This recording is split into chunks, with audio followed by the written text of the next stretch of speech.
wannati qabde hundi warqeetaa jedhu namni hunduu si jaallata xinnaa guddaa lallabee jaalala kee dubbata badhaasa kee tayyaanni rabbi siif kennee addaa addunyaan kun mijatee siif ta'uu nan gammada kaaba jalma namaaf sooromnorii miti waan badhaasa rabbii jaalala namaati eenyummaa kee gantee ofii keen mormitu dukkanan sodaattu aduun gaafa dhiitu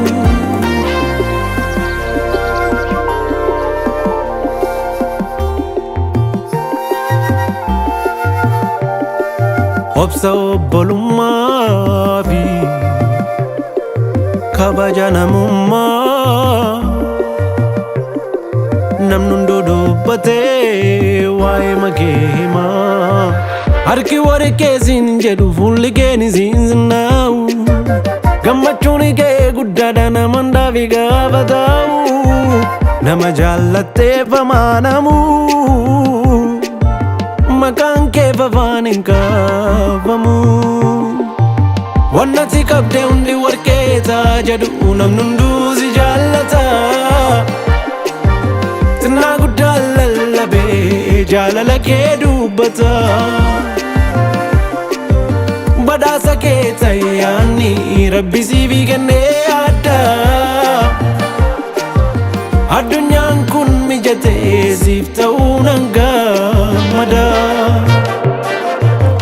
kaaba jalma namaaf sooromnorii miti waan badhaasa rabbii jaalala namaati eenyummaa kee gantee ofii keen mormitu dukkanan hin sodaattu aduun gaafa dhiitu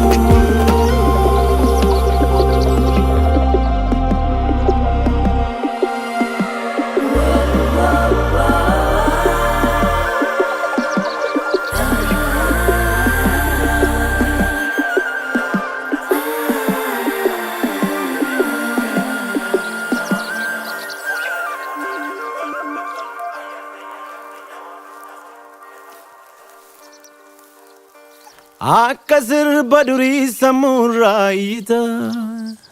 yeedaloo bareedaan qalbii nama moota kaaba jalma namaaf sooromnorii miti